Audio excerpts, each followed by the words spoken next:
तो नमो नमः। आज हम पढ़ने वाले हैं संस्कृत, और संस्कृत में भी कक्षा 9वीं के लिए अत्यंत महत्वपूर्ण प्रश्न। और ध्यान से समझना, ये महत्वपूर्ण कुछ ऐसे हमने प्रश्नों को निकाला हुआ है जो आपकी अर्धवार्षिक परीक्षा हो अथवा वार्षिक परीक्षा हो, इन सभी परीक्षाओं में काम आने वाले अत्यंत महत्वपूर्ण ये प्रश्न हैं। तो इन प्रश्नों को सभी बच्चे थोड़ा सा ध्यान से देखना, मैं बहुत समझा करके बता रहा हूं।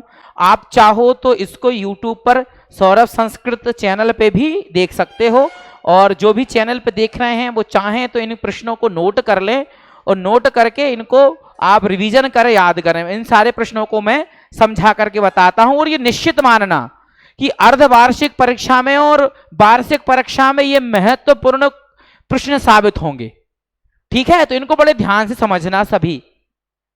तो प्रश्न यहां पर लिखा हुआ है, यहां पर प्रश्न दिया हुआ है कि अधोलिखिता नाम प्रश्नानाम उत्तराणि संस्कृत भाषायाम लिखत, कि नीचे लिखे प्रश्नों को संस्कृत भाषा में लिखो। वह प्रश्न जो आपके 2 नंबर के आते हैं ना, और ये आपके पाठ्यपुस्तक सैमुषी से लिए गए हैं ना, सैमुषी के हैं अपने। और पहले पाठ से लेकर के आखिरी पाठ तक में जो महत्वपूर्ण प्रश्न होते हैं कुछ, वो हमने यहाँ पर लिए गए हैं। तो ये बड़े ध्यान से समझना है इनको, ठीक है। और घर जाकर भी देखना है, और सौरभ संस्कृत चैनल को सब्सक्राइब जरूर कर लेना, ताकि ऐसे आपको भविष्य में जब देखो तो मिलते रहें, ठीक है। तो यहाँ पर प्रश्न है बसंते किम भवति। आपका पहला ही पाठ है ना, भारतीय बसंत गीति ही, तो उसमें है कि बसंते किम भवति। पाठ पढ़ा होगा ना आपने, बसंत ऋतु में क्या होता है, बसंते किम भवति मतलब बसंत ऋतु में क्या होता है। तो उस पाठ में दिया हुआ है बसंते सरसा रसालाह लसंती। बसंत ऋतु में क्या होता है, सरसा, बड़े सरस अच्छे रस वाले, रसाल किसको कहते हैं पता है, आम को।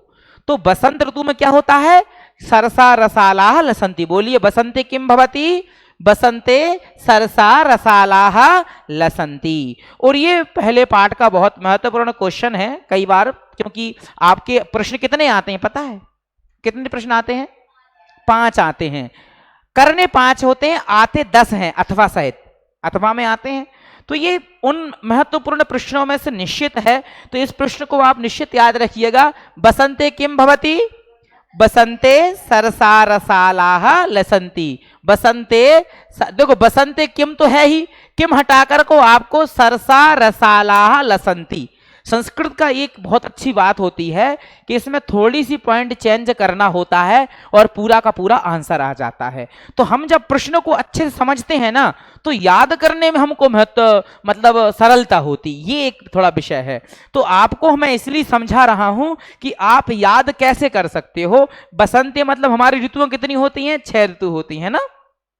तो उनमें जो बसंत ऋतु होती है, उस बसंत ऋतु में जो आम के वृक्ष होते हैं, आम सबको बहुत पसंद होते हैं कि नहीं, खूब पसंद होते हैं। तो आम कब आते हैं, प्रायः बसंत ऋतु में आते हैं। मौसम जो है, वैसे तो अब आजकल तो किसी भी मौसम में मिल जाएंगे, लेकिन फिर भी बसंत ऋतु में जो है वो आते हैं। इसलिए आपको कहना है बसंते सरसा रसालाह लसंती, है ना। अब देखिए, अब अपन दूसरे प्रश्न की ओर चलते हैं। तो दूसरा प्रश्न है जो कि आपके दूसरे पाठ से लिया गया है। दूसरा पाठ कौन सा है, कौन सा है दूसरा पाठ, स्वर्ण का कहा, वेरी गुड। तो वही है, उसमें 2 बालिकाएं रहती हैं। अब प्रश्न को ध्यान सुनो, निर्धनायाः वृद्धायाः दुहिता कीदृशी आसीत। जो उसमें 2 लड़कियां रहती हैं, जो निर्धना, जो एक माँ रहती है, वृद्धा रहती है, उसकी लड़की कैसी रहती है, बहुत, देखो वही प्रश्न है, निर्धनायाः वृद्धाया, निर्धन वृद्धा की, दुहिता मतलब कहते हैं बेटी को, दुहिता मतलब बेटी, कीदृशी आसीत वो कैसी थी। तो आप बस ये पूरा प्रश्न का प्रश्न लिख देंगे यहां पर, ये यहां तक कि निर्धनायाः वृद्धायाः दुहिता, और केवल प्रश्न आंसर में ये कीदृशी को हटा करके इसके साथ लिख दोगे विनम्रा मनोहरा, और आसीत भी वही लिख दोगे। केवल कितना चेंज करना है, विनम्रा मनोहरा। क्या करना है कि निर्धना जो वृद्धा थी, उसकी दुहिता मतलब बेटी बहुत विनम्र थी और मनोहर थी, है ना। तो विनम्रा मनोहरा च आसीत। एक बार फिर से बोलो, निर्धना वृद्धाया दुहिता कीदृशी आसीत, निर्धनायाः वृद्धायाः दुहिता विनम्रा मनोहरा च आसीत। तो उच्चारण में भी दिक्कत होती तो उनको याद रखना। और इस प्रश्न को पूरा का पूरा आप लिख देंगे, केवल और केवल आपको यहां पर क्या बदलना है, यहां पे आपको केवल और केवल लिख देना है विनम्रा मनोहरा च। किसके स्थान पर? ये कीदृशी के स्थान पर। ठीक है, ओके। अब अपन चलते हैं तीसरे प्रश्न की ओर। वो क्या कह रहा है, तो देखिए तीसरा प्रश्न यहां पे हमने लिया गया है, बालिकया पूर्वम कीदृशः काकः ना दृष्टः आसीत। कि जो बालिका उसमें रहती है, काकः मतलब क्या होता है? कौआ। तो उसने कैसा कौआ नहीं देखा था पहले? कैसे नहीं देखा था? तो वही है, यहां भी कीदृशः काका यहां चेंज करना है। तो बालिकया पूर्वम, बालिका ने पहले, एतादृशः स्वर्ण पक्षा मतलब ऐसा, कैसे? इसके सोने के पंख थे। पंख किसके थे? सोने के, इसलिए कह रहे हैं स्वर्ण पक्षा। स्वर्ण मतलब सोना होता है ना। तो ये देखिए कैसा कौआ था वो? स्वर्ण पक्षा है ना। पक्षा, पक्षा मतलब पंखों वाला। तो स्वर्ण पक्षा और रजत चंचु, रजत कहते हैं चांदी को। तो सोने के पंख थे उसके और चांदी की चोंच थी। तो आपको केवल इतना याद रखना है कि बालिकया पूर्वम स्वर्ण पक्षः रजत चंचुः स्वर्ण काकः ना दृष्टः, मतलब स्वर्ण पक्ष और रजत चंचु, दो बातें याद रखनी है। कीदृशः काका ना दृष्टः? स्वर्ण पक्षः रजत चंचुः काकः ना दृष्टः आसीत, ये याद रखना है आपको, है ना। फिर से एक बार मैं प्रश्न बोलता हूं, आप आंसर बोलना। बालिकया पूर्वम कीदृशः काकः ना दृष्टः आसीत। आंसर क्या है? बालिकया पूर्वम एतादृशः स्वर्णपक्षः रजत चंचुः स्वर्ण काकः ना दृष्टः आसीत। मतलब बालिका ने पहले सोने के पंख और चांदी की चोंच वाला कौआ नहीं देखा था, है ना। आपने देखा है क्या? नहीं देखा ना, वो बालिका ही ने देखा था। आप लोग मत देखना, ठीक है। अब देखिए आप, अब बात आई यहां पर कौन सा प्रश्न? अगला चौथा प्रश्न है ना। चौथा प्रश्न है, निर्धनायाः दुहिता मंजूषायाम कानी अपश्यत। जो निर्धन बेटी थी, जब वो गई कौआ के पास में, उसने पीपल के वृक्ष में बुलाया और वृक्ष में बुला करके उससे कहा कि बेटा आओ, और 3 मंजूषा उसके सामने रख दी, है ना, कि इनमें से एक कोई ले लो। तो जो विनम्रा और मनोहरा जो दुहिता थी, बेटी थी, अच्छी लड़की थी, उसने कहा भाई मैं तो गरीबनी की बेटी हूं, मुझे तो कैसा चाहिए? छोटा वाला चाहिए, है ना। तो छोटा वाला वो मंजूषा मतलब कहते हैं पेटी को, छोटी वाली पेटी घर लेके आ जाती है। और उसमें क्या देखा उसने? वही प्रश्न है, देखना ध्यान से, कि निर्धनायाः दुहिता मंजूषायाम कानी अपश्यत। अब कानी की जगह लिखना है, ये पूरा प्रश्न वैसे ही लिख देखो, देखो निर्धनाया दुहिता मंजूषायाम। अब ये इसका आंसर है, कानी की जगह आप लिखेंगे महारहाणी हीरकाणी। क्या बोलोगे? महार, यहां रेफ लगेगी, महार हानि हीरकाणी, मतलब बहुमूल्य हीरे देखे थे उसने, है ना।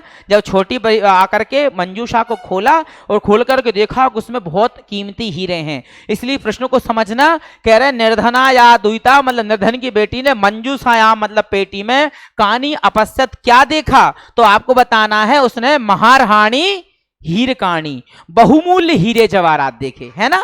आ गया ना, प्रश्न समझ में आया। अब चलते हैं अपन प्रश्न नंबर 5 पर। तो 5 नंबर के प्रश्न में कह रहे हैं कि बालिकया किम दृष्ट्वा आश्चर्यचकिता जाता। बालिका क्या देख करके आश्चर्यचकित हो गई थी, याद है? जब बालिका गई, कौए ने बुलाया कि आप सूर्योदय के पहले मेरे वृक्ष के पास में आ जाना। इसलिए प्रश्नों को ध्यान समझना। किम दृष्ट्वा, दृष्ट्वा मतलब देख करके, आश्चर्यचकिता जाता, वो आश्चर्यचकित हो गई थी। तो आप कहेंगे बालिकया, बालिका ने क्या देखा था? वृक्षस्य ऊपरी स्वर्णमयम प्रसादम दृष्ट्वा, वृक्ष के ऊपर उसने सोने के भवन को देखा, है ना। तो सोने के भवन को देख करके वो क्या हो गई थी? आश्चर्यचकित हो गई थी कि अरे भाई ये तो क्या गजब का बना हुआ है ना। कहां देखा था उसने? कहां देखा था? वृक्ष के ऊपर, वही है कि बालिकाया वृक्षस्य ऊपरी, वृक्ष के ऊपर स्वर्णमयं प्रसादम, प्रसाद कहते हैं भवन को, कि सोने के भवन को दृष्टवा मतलब देख करके आश्चर्यचकिता जाता, सोने के भवन को देख करके वो आश्चर्यचकित हो गई थी, है ना। इन प्रश्नों को जरूर से याद कर लेना, ये बहुत महत्वपूर्ण प्रश्न है। अब इसके बाद में हम देखेंगे प्रश्न नंबर 6। तो अब 6 नंबर का प्रश्न क्या कह रहा है, तो आप देखिए 6 नंबर के प्रश्न में लिखा हुआ है कि कालः कस्य रसः रसम पिबती, है ना। कालः कस्य रसम पिबती, ये भी बहुत महत्वपूर्ण है, जो कि आपके गोदोहनम पाठ से है ना, तीसरे पाठ से है। तो इसमें लिखा हुआ है कि क्षिप्रम अक्रियमाणस्य आदानस्य प्रदानस्य कर्तव्यस्य च कर्मणा तदरसम कालः पिबती, मतलब समय क्या है, जो काम जिस समय पे हमें करना चाहिए अगर हम वो काम उस समय पे नहीं करते हैं तो उस कार्य का जो महत्व है वो खत्म हो जाता है ना। लोकाचार में कहते हैं ना, का वर्षा जब कृषि सुखाने, कोई भी कार्य है उस समय पे हमें करना चाहिए, क्षिप्रम जो शीघ्रता से करना चाहिए, अक्रियमाणस अगर हम उसको नहीं करते हैं, आदान से प्रदान जो हमें आदान प्रदान कोई भी कार्य कर्तव्य कर्मणा कर्मणा तदृशम कालः पिबती, जो है काल जो है उसका महत्व खत्म कर देता है, समय उसका महत्व खत्म कर देता है। इसलिए कोई भी कार्य जिस समय पे करना चाहिए उसी समय पे उनको कर लेना चाहिए, समय का ही महत्व है। अब देखो अगले वाला हम देखते हैं प्रश्न नंबर 7, है ना। अब इसको थोड़ा सा ऊपर कर लेते हैं,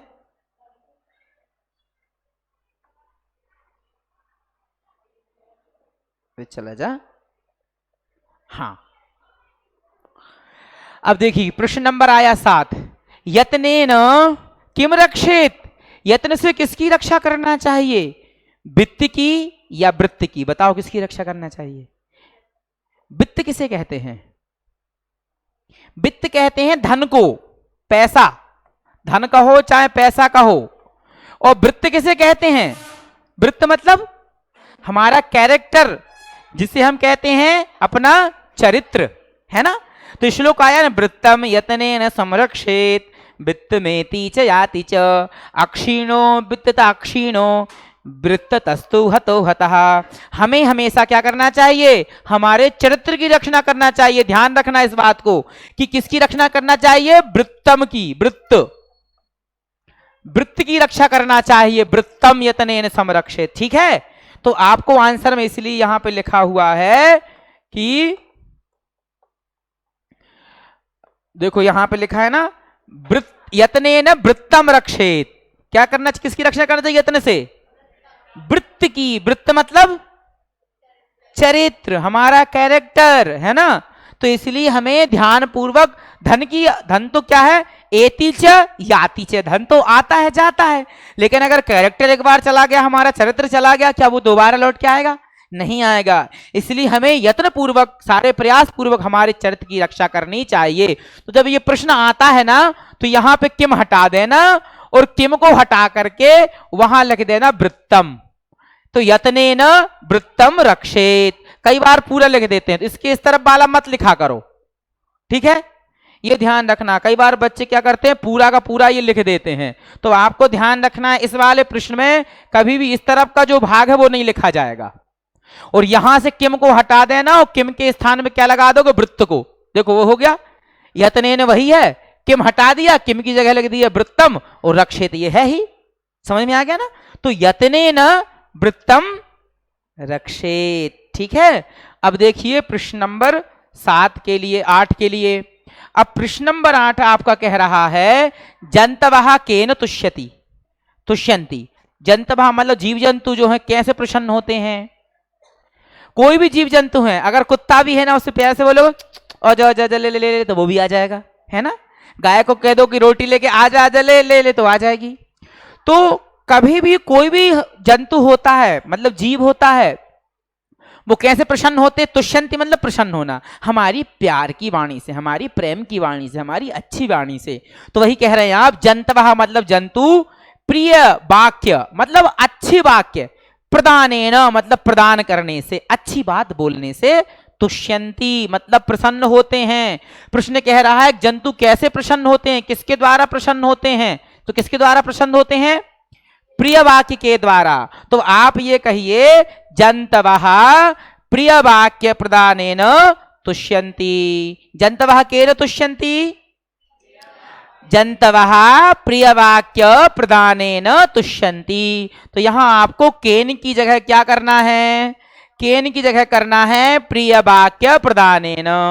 तो याद तो रहेगा, प्रिय मतलब अच्छा, वाक्य मतलब शब्द, प्रिय वाक्य, और जोड़ना है केवल प्रदानेन। तो यहां है केन, यहां कर देना है प्रदानेन तुष्यन्ति, वैसा का वैसा रहेगा, है ना। और ये बहुत महत्वपूर्ण प्रश्न है सारे के सारे, और 100% तुम देख लेना, अर्धवार्षिक और वार्षिक में से इनमें से आधे से ज्यादा प्रश्न आएंगे ही आएंगे। कुछ और भी आ सकते हैं, लेकिन इनमें से निश्चित रूप से आएंगे। इसलिए इन प्रश्नों को आईएमपी करके नोट कर लेना और याद भी कर ही लेना। अब देखिए, अब हम अगला वाला प्रश्न देखते हैं। प्रश्न नंबर है 9, है ना। नवा प्रश्न क्या कह रहा है? कह रहा है सज्जना नाम मैत्री कीदृशी भवति। जो अच्छे लोग होते हैं उनकी मैत्री कैसी होती है, मित्रता? तो वही कह रहा है, सज्जना नाम मैत्री पुरा लघ्वी। पहले लघु होती है, छोटी होगी। एकदम से जब आप उनसे मिलोगे तो एकदम से वो आपसे गले नहीं मिल जाएंगे। पहले बात करेंगे, फिर धीरे धीरे दूरी रहेगी, फिर बाद में अच्छे होंगे। और आज के जमाने में दिखावे वाले लोग कैसे हैं? तुम एक दिन मिलोगे, एक दिन में तुम्हें ऐसा वो बताएंगे कि तुम्हारा उनसे अच्छा कोई बेस्ट फ्रेंड नहीं है, कोई अच्छा नहीं है। तो ऐसे जल्दी कभी किसी भरोसा नहीं करना चाहिए। हम साल भर 2 साल कुछ साल उनके साथ रहने के बाद हमें पता चलता है कि ये व्यक्ति अच्छा है या इस पे हम बिलीव कर सकते हैं। तो ये जीवन में हमें पढ़ाई ये कुछ नहीं सिखाती है, हमें जीवन जीना सिखाती है संस्कृत। देखो कितनी अच्छी बातें बताई जा रही हैं जीवन के मामले में, बहुत ज्यादा यूजफुल है ये। कि सज्जन नाम मैत्री, अच्छे व्यक्तियों की मित्र कैसी होगी? पुरा लघ्वी, पहले बहुत लघु होगी, फिर पश्चात मतलब धीरे धीरे, वृद्धिमती मतलब फिर बाद में मित्रता गहरी होती जाएगी। एकदम से नहीं कि आए और एकदम 2 मिनट में ये रे बाबा हम तो तुम्हारे तुम हमारे और सब पता चला कि बाद में इधर उधर होके चले गए। नहीं, जो अच्छे होते हैं, जो वास्तविकता में बेस्ट फ्रेंड होते हैं, वो हमें शुरू में तो अच्छे ज्यादा नहीं लगेंगे, लेकिन पश्चात वृद्धिमती भवती, उनकी मित्रता बाद में गहरी होती है ना। तो सज्जनों की मैत्री कैसी होती है? दो वाक्य में इसको याद करो। सज्जनों की मित्रता कैसी रहेगी? तो पुरा लघ्वी। कैसी रहेगी? पुरा, बोलो, पुरा लघ्वी। पहले लघु मतलब छोटी, और पश्चात वृद्धिमती, और बाद में बड़ी। 2 बातें याद करनी है।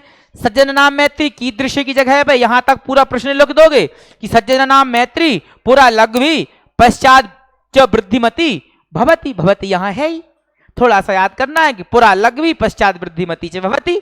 ठीक है। अब आया प्रश्न नंबर 10। अब प्रश्न नंबर 10 को आप देख लीजिए। कहा जा रहा है कि सरोवराणाम हानि कदा भवति। सरोवर की हानि कब होती है ना। तो ये आपका शायद अभी आपने पाठ नहीं पढ़ा होगा, ये आगे के पाठ का प्रश्न है। तो उसमें बताया गया है कि सरोवराणाम हानि, सरोवर मतलब जलाशय को कहते हैं ना, तालाब इत्यादि, उसकी हानि कब होती है? जब मरालय सह वियोगेन, जब हंस से वियोग हो जाता है। जलाशय में पता क्या रहते हैं? हंस। लेकिन हंस यदि चले गए तो किसका वियोग हो जाएगा? उसको हानि किसकी है? सरोवर की। क्योंकि सरोवर में अगर हंस रहेंगे तो सरोवर कैसा लगता है? बहुत सुंदर लगता है। सब कहते हैं भैया उस सरोवर को चलो, उस जलाशय को चलो, उस नदी में चलो, वहां बहुत अच्छे हंस होते हैं। तो सरोवराणाम मतलब सरोवर की हानि कब होती है? कदा भवति। तो सरोवराणाम हानि मरालय से, मरालय कहते हैं हंसों को। तो हंसों के साथ में वियोगे न मतलब हंस जब चले जाएंगे तो क्या है? सरोवर की हानि होती है। ठीक है, समझ में आ रहा है ना? आ रहा है कि नहीं आ रहा है? आ रहा है ना। अब देखिए, अब अगले वाला अपन प्रश्न देखते हैं। 10 हमने प्रश्न पढ़ चुके हैं।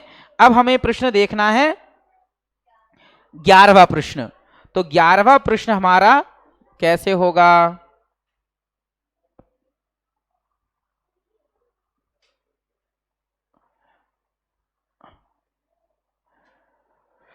तो बिल्कुल 11वां प्रश्न आप देखिएगा। 11वां प्रश्न कह रहा है बालः कदा क्रीडितुम अगच्छत। बालक कब खेलने को जाता था, है ना। ये कौन से पाठ का बता सकते हो आप? कौन से पाठ का है?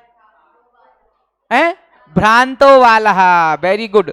तो बालक कब खेलने के लिए जाता है? तो आप कहेंगे बालः मतलब बालक, पाठशाला गमन बेलायाम, जब पाठशाला जाने का, अच्छा, जब पाठशाला जाने का समय होता है ना, जब बालक पाठशाला जाता था तो उस समय में जो है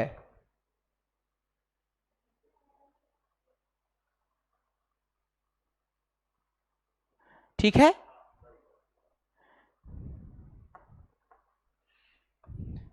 तो ध्यान से समझिएगा।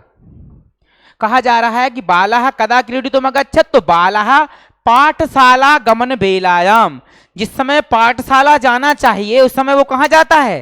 खेलने। तो आप यही समझ लेना, क्रीड़ा मतलब खेलने को कहते हैं। अगर प्रश्न आया कि बालः कदा क्रीडितुम अगच्छत्, तो कदा को हटा करके क्या लिख दोगे? पाठशाला गमन बेलायाम क्रीडितुम अगच्छत्, ये वैसा ही का वैसा लिख देना, ठीक है ना। यहां केवल हमें क्या करना है, बस थोड़ी सी सावधानी हमको ये बरतनी है कि यहां कदा को हटाना है ना, और इस कदा को हटा के लिख देना पाठशाला गमन बेलायाम, बाकी पूरा प्रश्न वही का वही रहेगा, ठीक है ना। अब देखिए प्रश्न नंबर 12वां प्रश्न कह रहा है कि 12वां प्रश्न में लिखा हुआ है,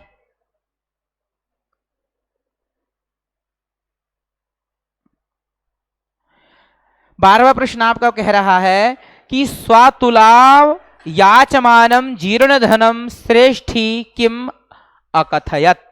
ये कौन से पाठ का है? लौह तुला, जिसमें लोहे का तराजू रहता है और जीर्ण धन क्या करता है, एक सेठ के पास में इसको गिरवी रख देता है। और जब व्यापार करके लौट के उसने कहा कि भैया मेरा तराजू कहाँ है, तो उसने क्या कहा? चूहे खा गए। तो वही है स्वातुलाम याचमानम, मतलब अपनी तराजू को याचमानव जब उसने मांगी तो जीर्ण धन, मतलब जीर्ण धन को श्रेष्ठी किम अवदत्, सेठ ने क्या कहा? तो सेठ ने क्या कहा था? देखो, स्वातुलाम याचमानम जीर्ण धनम श्रेष्ठी अकथयत, मतलब स्वतुला अपनी तराजू को मांगने पर जीर्ण धन को सेठ ने बोला, क्या बोला?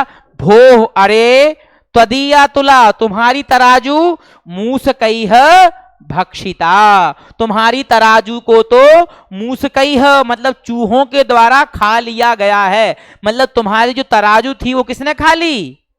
चूहों ने खा ली, है ना। तो एक बार इसको बोलो, स्वतुलायाम, स्वतुला, स्वतुला याचमानम जीर्ण धनम श्रेष्ठी अकथयत, मतलब उसने कहा, क्या कहा? भोः त्वदीया तुला मूसकैः भक्षिता। इसका मतलब हुआ तुम्हारी तराजू चूहों के द्वारा खा ली गई है ना। तो ये भी प्रश्न बहुत महत्वपूर्ण है, इन प्रश्नों को भी आप लोग याद जरूर कर लीजिएगा। अब हम पढ़ते हैं प्रश्न नंबर 13वां कि जीर्ण धन नाम का व्यक्ति रहता है जिसकी तराजू थी, वो गिरी गुहा द्वारम कया आच्छाद्य ग्रह मागता, वो पर्वत की गुफा पे क्या रखे आ गया था पता है? गुफा में बच्चे को रखा, लेकिन गुफा के द्वार पे क्या रखा था? बड़ा सा पत्थर, है ना। वो नदी ले गया स्नान कराने के लिए, और नदी में स्नान कराने के बाद में गुफा में बच्चे को रख दिया, और गुफा में रखने के बाद बृहद तमाम शिलाम, बड़ी सी शिला उसके द्वार पर रख दी, है ना। तो वही देखो, जीर्ण धन, जीर्ण धन ने गिरी गुहा द्वारम, गिरी गुहा के द्वार पर, अब ये इतना याद रखना, बृहद शिलया मतलब बड़ी शिला, बृहद मतलब कहते हैं किसको? बड़ी को, बृहद मतलब बड़ी, तो बृहद शिलया मतलब बड़ी शिला को, और आच्छाद्य ग्रह मागता तो है ही, केवल कया को हटा करके क्या कर दोगे? बृहद शिलया, क्या कर दोगे? देखो संस्कृत का मैं बार बार तुम लोगों से यही कह रहा हूं कि इतना ही महत्व है, प्रश्न इतना लंबा है, लेकिन करना कितनी कलाकारी है, केवल कया को हटा करके बृहद शिलया करना है ना। इतना करना है कि क्या उसने आच्छाद मतलब ढाक करके आ गया तो बड़ी सी शिला, बहुत पत्थर उसने रख दिया, बृहद शिलया, इतना याद रखना है ना। इसलिए प्रश्नों को समझा रहा हूं, तुम समझते रहोगे तो याद आ जाएगा कि बड़ा पत्थर बड़े को क्या कहते हैं, तो इतना याद तो रखना पड़ेगा कि बृहद शिलया, बड़ी शिला उसने रख दी। शिला मतलब पत्थर होता ही, हम लोग सामान्य थे उसे भी जानते हैं, है ना। अब देखिए, अब प्रश्न नंबर अपन अगला देखते हैं, प्रश्न नंबर कौन सा आया है? 14। ओके, तो अब 14 नंबर का प्रश्न देखिएगा, जिसमें लिखा हुआ है,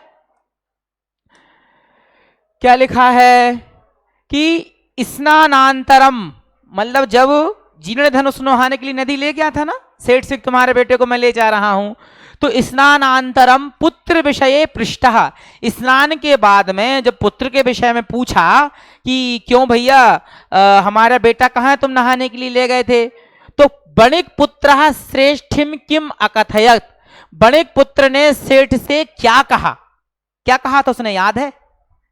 किसी ने पाठ पढ़ा था? उसने कहा, जब नहा करके आए जीर्णधन से पूछा सेठ ने कि भैया मेरा बेटा कहाँ है, तो जीर्णधन ने कहा कि तुम्हारा बेटे को तो बाज उठा कर ले गया, और बाज को कहते हैं शेन। तो कहेंगे, अब देखो नीचे कि स्नानांतरम पुत्र विषये, पुत्र के विषय पूछने पर, यहीं तक है पूरा, पृष्ठः बणिक पुत्र, देखो ये प्रश्न का प्रश्न इतना लिख दो, फिर कहो श्रेष्ठिनम अकथय अबदत, सेठ बोला, क्या बोला, सेठ को क्या बोला कि नदी तटा सह बालः स्येनेन हृतः, कि नदी के तट से तुम्हारे बालक को कौन उठा के ले गया, बाज उठा कर ले गया। भैया तुम्हारे बेटे को कौन ले गया, बाज उठा करके ले गया। ऐसा संभव होता है क्या, है ना? ऐसा संभव नहीं होता है, लेकिन पाठ तुमने पढ़ा होगा तो पता है कि उसने कह दिया था कि भाई तुम्हारे तराजू को, जब मेरी लोहे के तराजू को चूहे खा सकते हैं, तो तुम्हारे बेटे को भी बाज उठा के ले जा सकता है। तो वही कह रहे हैं कि नदी तटा सह बालः, नदी के तट से उस बालक को स्येनेन हृता, मतलब उसको बाज उठा करके ले गया। अब देखिए प्रश्न नंबर अपन पढ़ते हैं 15, 15 नंबर का प्रश्न है, मतलब 15 नंबर का नहीं, 15वें नंबर का नहीं, तुम सोचो इसमें 15 नंबर मिलेंगे। हाँ भैया, तो अब देखिए इसमें प्रश्न कह रहा है, क्या है प्रश्न, 15 नंबर का प्रश्न क्या है कि धर्माधिकारिणः जीर्ण धन श्रेष्ठौ कथम तोषित बनता, जब जीर्ण धन सेठ की झगड़ा हो गया, लड़ाई होने लगी, तो न्यायाधीश ने, मतलब धर्माधिकारी मतलब न्यायाधीश ने कथम तोषित बनता, उनको कैसे प्रसन्न किया था। जब दोनों झगड़ गए कि भाई तू कहे तुम मेरी तराजू दो, और जीर्णधन कहे कि तराजू दो, सेठ कहे कि मेरा बेटा दो, जब दोनों लड़ते हुए धर्माधिकारी के पास पहुंचे, तो आपको उत्तर में क्या लिखना है, धर्माधिकारिणः जीर्णधन श्रेष्ठिनौ परस्परम संबोध्य, मतलब एक दूसरे को समझा करके, और इतना याद रखना, तुला शिशु प्रदानेन तोषित बनता, मतलब न्यायाधीश ने कहा भैया तुम इसकी तराजू दे दो, और सेठ से कहा, जीर्णधन से बोला तुम इसका बेटा दे दो, मतलब तुला शिशु प्रदानेन तोषित बनता, और आपस में समझा दिया कि भैया तुम तराजू दे दो और तुम इसका बेटा लौटा दो। ऐसे दूसरे को समझाया, कैसे, परस्परम संबोध्य, एक दूसरे को समझा करके, तुला शिशु प्रदानेन तोषित बनता, तुला शिशु प्रदान से उनको प्रसन्न किया। अब आगे देखिए प्रश्न नंबर 16वां, अनधीता तपोदत्ता कैह गर्हितो अभवत, जो तपोदत्त नाम का लड़का रहता है ना, किसमें, सिकता सेतु में, तो जब वो पढ़ा नहीं था तो किसके द्वारा गर्हित, मतलब निंदित होता है वो। ध्यान से समझना, प्रश्न जो है बहुत ही महत्वपूर्ण है, प्रश्न अत्यंत महत्वपूर्ण है। कहा जा रहा है कि अनधीता तपोदत्ता, जो अनधीता मतलब जिसने कभी अध्ययन नहीं किया था, वो सर्वैः कुटुंबिभिः मित्रैः ज्ञातिजनैश्च गर्हितो अभवत्, उसकी जब वो पढ़ा लिखाई नहीं की देवदत्त ने, तपोदत्त ने, तो उसके कौन, सभी कुटुंब वाले, उसके मित्र, और उसके कौन, ज्ञातिजनैश्च, मतलब उसके जो संबंधी थे वो सभी जो है उसकी क्या करते थे, निंदा करते थे, है ना। क्या हुआ कि तपोदत्त ने पढ़ाई लिखाई नहीं की, जब पढ़ाई लिखाई नहीं की तो सब लोग क्या करते थे, जैसे कोई बच्चा ना पढ़े तो उसकी निंदा करते, देखो उसने पढ़ाई लिखाई नहीं की, तो आपके फ्रेंड भी बोलेंगे, आपके परिवार के लोग भी बोलेंगे, और आपके मौसी मामा भूआ सबके बच्चे बोलेंगे, है ना। और अगर पढ़ाई कर लोगे तो सब तारीफ करेंगे, अरे भैया देखो तो देखो उसकी बेटी ने देखो कितनी अच्छी पढ़ाई की, उसकी लड़की ने देखो कितनी अच्छी पढ़ाई की, उसकी लड़का ने देखो क्या बढ़िया एकदम अधिकारी बन गया, तो टीचर बन गया, तो कलेक्टर बन गया, तो पुलिस में चला गया, तो आईपीएस बन गया, तो डॉक्टर बन गया, तो इंजीनियर बन गया, क्या क्या तारीफें करते हैं। लेकिन पढ़ोगे नहीं तो क्या करेंगे, निंदा करेंगे। गर्हिता मतलब निंदा, है ना। तो निंदा करते थे, कौन निंदा करते थे, कुटुंबी भी, मतलब कुटुंब के लोग, मित्र ही है, और ज्ञाति जन, आपके परिवार के, आपके फ्रेंड्स और आपके बंधु लोग, रिश्तेदार लोग, सभी निंदा करते थे, है ना। तो इसलिए पढ़ाई लिखाई निश्चित रूप से करना चाहिए। अब आप देखिए प्रश्न नंबर कौन सा, 17वां प्रश्न। ये भी बहुत महत्वपूर्ण प्रश्न है। और इसमें क्या कह रहा है, अंते मतलब आखिरी में तपोदत्त, है ना। आखिरी में तपोदत्त कहाँ चला जाता है, अंते तपोदत्त, अंत में तपोदत्त विद्या ग्रहणाय कुत्र गतः, विद्या ग्रहण करने के लिए कहाँ जाता है। तो यहां पर आपको कुत्र हटा देना है, पूरा वही रख देना, और अंते तपोदत्ता विद्या ग्रहणाय कुत्र हटा करके लिख देना गुरुकुलम। क्या लिख दोगे कि अंते तपोदत्ता विद्या ग्रहणाय गुरुकुलम गतः, कि अंतिम में तपोदत्त विद्या ग्रहण करने के लिए कहां चला गया था, गुरुकुल चला गया था। वेरी गुड, बस इतना याद रखिएगा आप लोग, तो समझ लीजिए कि आपके ये क्वेश्चन आंसर में से सब सही हो जाएंगे, है ना। यहां से केवल कुत्र हटाना है और उसकी जगह लिख देना है गुरुकुलम, ठीक है। Very good. अब देखिए अपन अगला प्रश्न देखते हैं क्या कह रहा है।